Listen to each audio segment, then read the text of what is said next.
Hello. Happy Thursday. I have no idea what I'm going to draw today, but again, this is just something I want to do daily as a practice to start the day, get the creative stuff going. So it's funny, I actually have like a really good mic. I just want to test these wireless lavaliers. They're pretty cool. Like this way I could technically stream my live iPad work. Like if I want to, I usually like lie down and draw. When I'm messing with the iPad, it's just good for my posture. I tend to lean forward because I'm basically blind. So anyway, I'd be able to stream that and still have commentary. Not that that's always important, but yeah. Anyhow, let's go ahead and see what happens today. I still have all this chaos from the last few days. So I'm just going to sketch something and color it. So I don't know. What do I always start with? What this is how it's taught. And I think it does work pretty well. And it's always to start with the eyes and then work your way out. A lot of people do this stuff where they like, I need to do a head here, whatever. Okay, actually, let me show you an exercise that I really like. This is what we're going to do. This is an exercise I quite enjoy. This is where you just scribble a little bit. So this is the wrong thing, but this is supposed to be an 8x8 watercolor block, but it's 4x8 watercolor block, in case you're wondering what I'm using. They sent the wrong thing, which is fine. So here, I don't know if you can tell. Let's see, this will zoom. So you see these scribbles. So what I'm going to do with this is use these scribbles to just go ahead and figure something out. What am I going to draw? I don't know. So if you have artist block of any type, I highly recommend doing this. I already see the shape myself that I'm going to use. So I'll just go ahead and start drawing that. I'm just going to draw it in pen though. So what I'm seeing here is like a triangular head, like head going into neck. Don't really know what the other stuff is. I mean, like when you do this, you're not using every scribble. But like, for instance, here I see this, make this a mouth. And I could easily do this with pen, no problem. So that's going to be the mouth. There's a little snot shoot. That's what I call it. I know that's not what it's called. They have a weird nose. Anyway, go ahead and just do this. So what I was going to say is normally my natural progression, if I'm just sketching, is I'll start with an eyeball or something. Like it's almost always an eyeball. And then I work my way out. Here I've actually contradicted myself. And basically I did the opposite. I did the outline first. Whatever, who cares? Doesn't matter. So this cat is going to I don't know how he's gonna look. Anyway, it doesn't matter. We'll go ahead and just do a little eye here.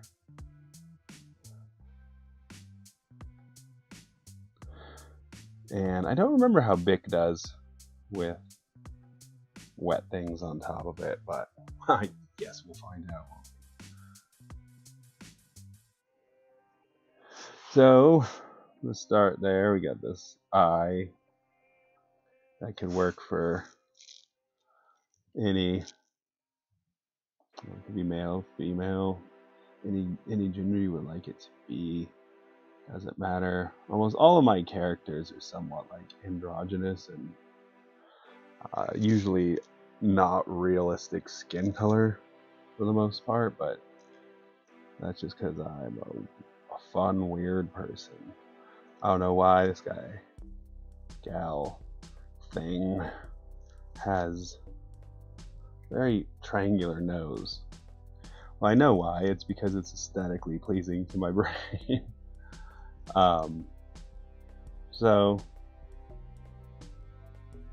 here we go with just a simple face, kind of a weird shape. I like the triangularness of it.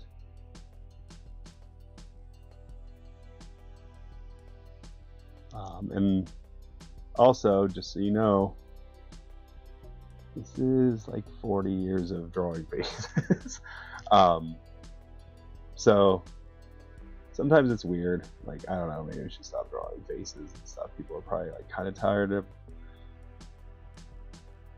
50-60% of my work revolving around that.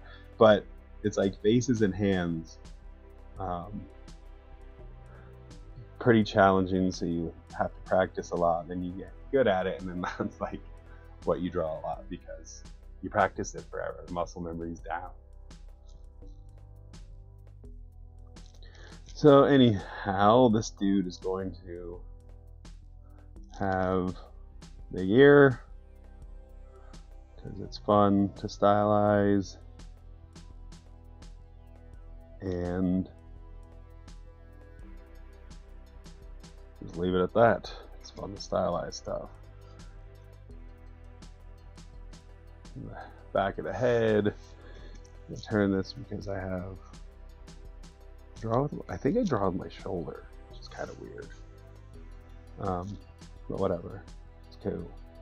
It'll save me some wrist pain down the road, I'm sure.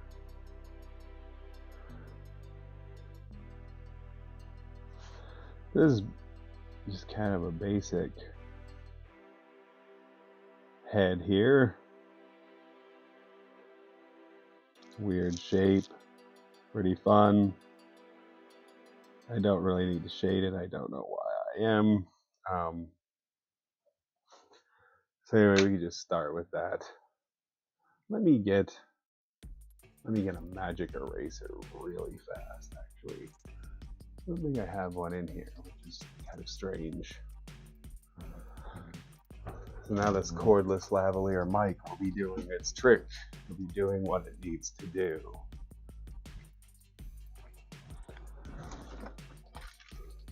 That still doesn't ensure that I will find my eraser, because I don't know where I put anything ever, but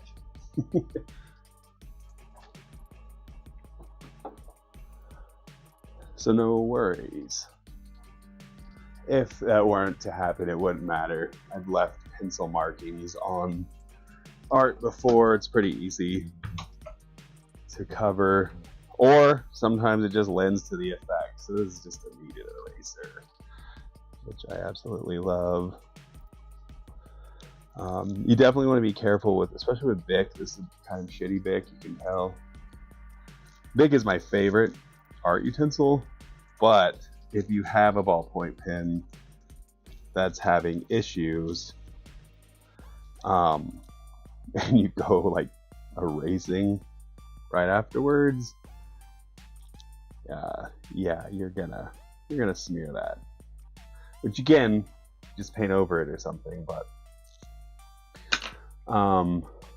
so now I got this little basic thing going here. I can start in with some color.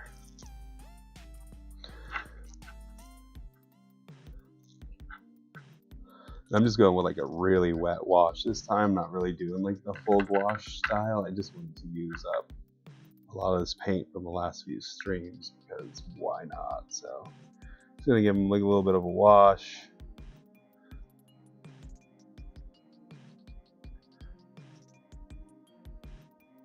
In fact, I should probably just do this whole thing real fast with some sort of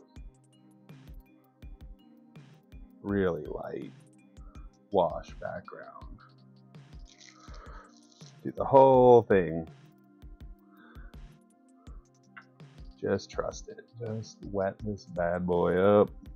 Because it's a watercolor block, we don't have to worry about it doing anything too crazy.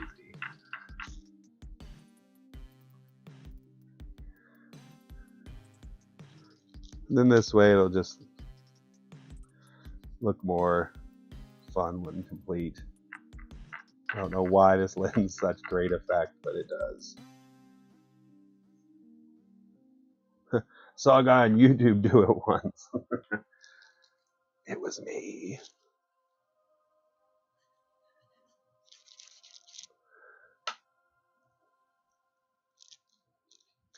I don't really want it to look like super sloppy, so I'm going to go ahead and even it out for a second here.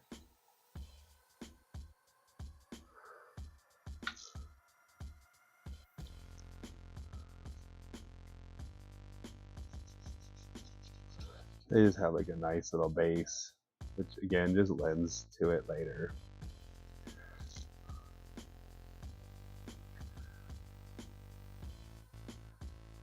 Alrighty. So now it's like really wet. Might be able to get some cool weird effects out of this. I'm gonna go ahead and I'm gonna mute this for a second and just turn up the music and do some weird creative stuff. So yeah, I'll come back if commentary is necessary. Otherwise, I just kind of feel like painting this out and seeing where it lands.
I got a little bit sloppy there.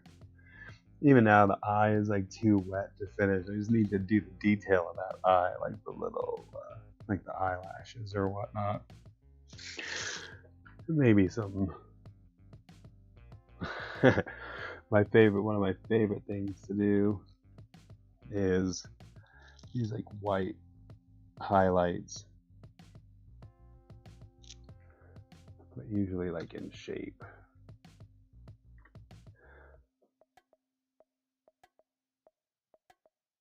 And this is too wet for it to even show. But that's cool, it kind of lends like a weird effect to it.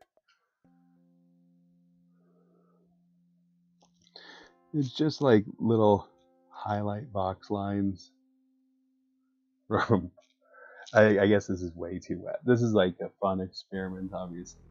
Super wet gouache painting because I have not really done that before. That highlight is a bit much. It's a little bit wetter than I thought. This brush.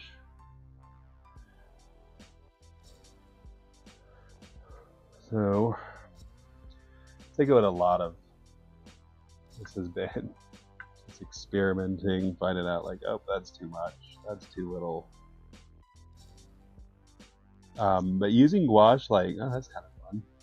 Using gouache like watercolor is, in fact, rad and viable. And I was able to get rid of a lot of extra paint, which is cool. That's like the one thing took me a very long time to learn. Was that you really don't need to pour that much paint down. If you're a planning painter, like a lot of people are, you're like many people, like plan in advance. They kind of know their color scheme, kind of like what they're gonna do, stuff like that. Which probably is super duper helpful. You just mix your stuff early, go in there, knock it out, and so you kind of would already know like your, maybe not like the amount of paint, but you'd have a pretty close idea. Like the more you paint, you kind of get an idea of that stuff. Because you realize that paint is expensive and you start to notice like, why am I buying paint again already? And that would be a reason why. So that's been a fun learning experience for me as well. Besides the patience, like I've been really stressing to know that stuff will look better. You keep working at it. You start out and something doesn't look to your liking, like don't worry about it. Just keep painting. Sooner or later, it's gonna work out, or it's not, and you'll just move on to the next one. But you'll like learn something from it, right? Like almost always. Gosh, I wish this was dry enough to allow this. Maybe it is. But now his eye lash. It's not. It's like waking up into it. Kind of a cool effect. But definitely not what I'm going for. So I'll probably like go over this one more time in ink. I don't even think I'm going to do anything in the background. This is just a study. And the colors, obviously it's still wet, so it has that shine. And it's like a little bit warpy. I don't know if you can tell. I just went crazy with it, but this is glued down. That's what this watercolor block is. So when it dries, it just dries flat. I don't know. I think I have another one of these from last month I could show you really quick before I call it a day. But this was like super duper crazy soaked. I mean, like if this was anything else, not have worked, or it would have just been like a crumbly mess. This isn't like a fantastic artwork, but I wanted to go like sloppy style on this as well with gouache. Plant growing. Almost laid him on top of the wet one there. But then, like, here's a good example. I feel like this is a pretty good example of how clean gouache can look while also look like this is watercolor and gouache, and so I made it like sloppy watercolory, and then like with the teeth, just a little bit of time spent on it, and you're able to make it look like that. This is a djinn or genie, as it were. But anyway, like I'm loving this gouache stuff. It's amazing. I normally did like acrylic. I think this year I'm just gonna do oil and gouache for the most part, and I'll just keep streaming it. And that way, if anybody ever cares to watch, listen to me talk about my process or learn a few things, like, there you go. And maybe for some of these smaller ones, these little practices, maybe I'll hook up my better microphone so it sounds better. I don't think this sounds awful. I just know that this lavalier is not the same as an expensive condenser microphone. So anyhow, have a wonderful, wonderful Thursday, and thanks for checking this out. I guess it captures pretty good, but it looks cleaner than it looks on the screen. It's fine. Again, I wanted to try this wet style. It's fun. It's not my favorite. It's not my least favorite. Have a great rest of your day.